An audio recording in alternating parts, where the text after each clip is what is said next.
Dear students अनि प्यारेन्ट्सहरू, आज म हजुरहरूलाई कसरी आफ्नो मोबाइलबाट स्कुल वर्क्स प्रो डाउनलोड गरी आफ्नो ड्यासबोर्डमा लर्निङ मेटेरियलहरू कसरी एक्सेस गर्ने भन्ने बारेमा सर्ट भिडियो बनाउन गइरहेको छु।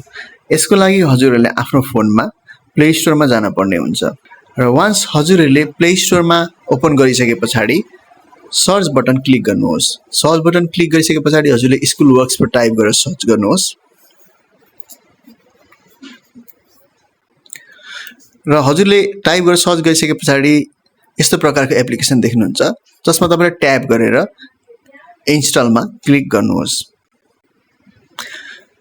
इन्स्टलमा क्लिक गरिसके पछाडि हजुरले इन्स्टलेसनको प्रक्रिया पूरा नहुन्जेलसम्ममा पर्खिन पर्ने हुन्छ र वान्स इन्स्टल भइसके पछाडि हजुरले ओपन ट्याप गर्नुहोस्। स्कुल वर्क्स प्रो ओपन गरिसके पछाडि हजुरले यस्तो प्रकारको युजर इन्टरफेस देख्न सक्नुहुन्छ जसमा हजुरले युजर नेम र पासवर्ड राख्नुपर्ने हुन्छ। युजर नेममा हजुरलाई स्कुलले डिफल्टमा प्रोभाइड गरेको युजर नेम राख्नुपर्ने हुन्छ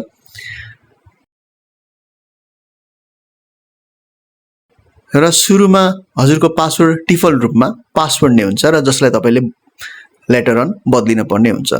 यहाँ युजर नेम र पासवर्ड सेट गरिसके पछाडि हजुरले लगइनमा क्लिक गर्नुहोस्।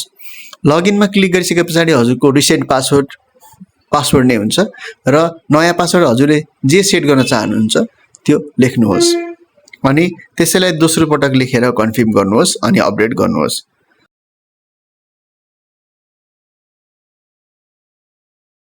तपाईले एकचोटी अपडेट गरिसके पछाडि स्कुल वर्क्स प्रो फेरि लगइनमै लगेर तपाईलाई ल्याइदिन्छ र यहाँ हजुरले फेरि आफ्नो युजर नेम र पासवर्ड राख्नुपर्ने हुन्छ। युजर नेममा स्कुलले प्रोभाइड गरेको युजर नेम हजुरले राख्नुपर्ने हुन्छ भने पासवर्डमा अहिले भर्खर हजुरले जे चेन्ज गर्नुभएको छ त्यही पासवर्ड लेख्नुपर्ने हुन्छ र पासवर्डमा हजुरले चेन्ज गरेको पासवर्ड लेखिसके पछाडि लगइन प्रेस गर्नुहोस्। लगइन प्रेस गरिसके पछाडि यसरी तपाई स्कुल वर्क्स प्रोको इन्टरफेसमा आउनुहुन्छ र लगइन ड्यासबोर्डमा हजुरले आइसके पछाडि डिफरेन्ट सर्ट्स अफ अप्सन्सहरू देख्न सक्नुहुन्छ र जसमा आफ्नो क्लास अनुसारको लर्निङ मेटेरियल्सहरू देख्न सकिन्छ। यहाँ रिसोर्सेसमा क्लिक गरिसके पछाडि हजुरले आफ्नो क्लासमा पढाइ हुने सम्पूर्ण चीजहरू देख्नुहुन्छ। धन्यवाद।